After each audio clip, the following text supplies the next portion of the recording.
Congolaises, Congolais, mes chers compatriotes, en ce 30 juin 2025, nous commémorons le 65e anniversaire de l'indépendance de notre pays. C'est un moment de mémoire, mais aussi de vérité.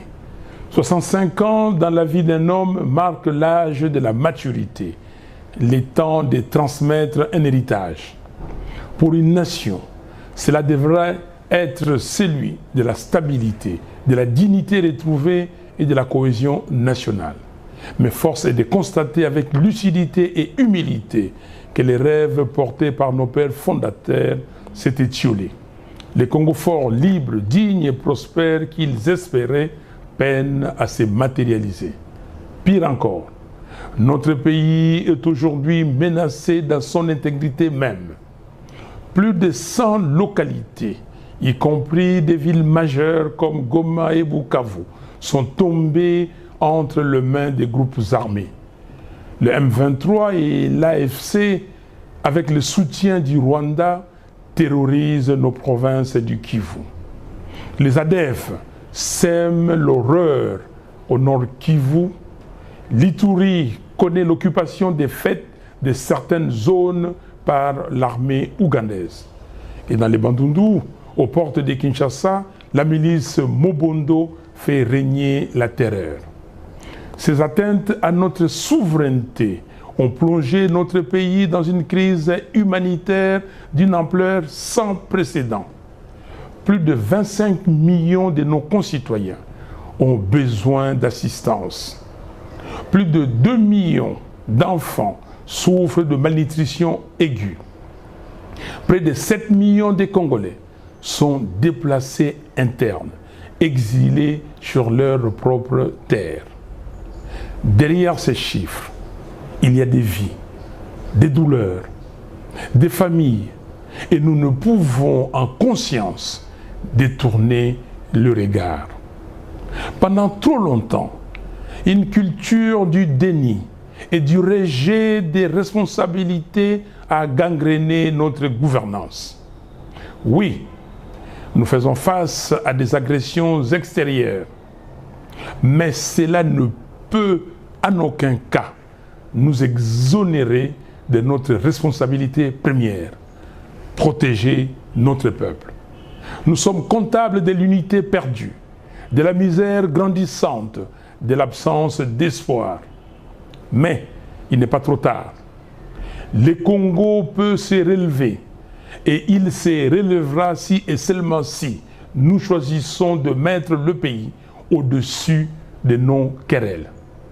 Comme le proclame notre hymne national, par les labeurs, nous bâtirons un pays plus beau qu'avant, dans la paix. Ces moments exigent un sursaut. Il est temps de répondre à l'appel de la patrie, pas à celui des intérêts égoïstes. Notre Constitution, à son article 63, nous rappelle notre devoir sacré. Tout Congolais a les droits et les devoirs sacrés de défendre le pays et son intégrité territoriale en cas de menace ou d'agression extérieure. Cet appel dépasse aujourd'hui les cadres juridiques.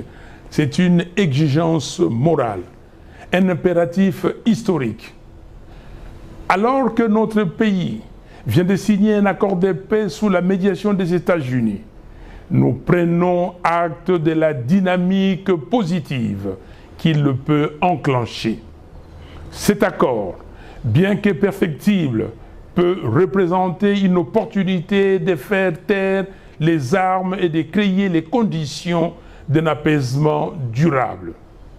Pour autant, nous devons rester vigilants. Aucune signature ne saurait remplacer la volonté résolue d'un peuple à défendre sa terre, à reconstruire ses institutions et à tenir debout. Nous appelons nos partenaires internationaux à faire respecter la résolution 2773 du Conseil de sécurité des Nations Unies, à régler la question des FDLR qui ne doit pas être indéfiniment imputée au Congo et à nommer les choses avec clarté. L'agression que subit la RDC ne peut être maquillée sous l'expression des mesures de défense. Chers compatriotes, la paix durable naîtra véritablement de notre capacité à mettre en place un état de droit, à renforcer notre armée pour garantir notre intégrité territoriale, à assurer la cohésion nationale et à imposer une gouvernance intègre. L'histoire de peuple nous enseigne que la paix passe par la cohésion et la cohésion passe par les dialogues.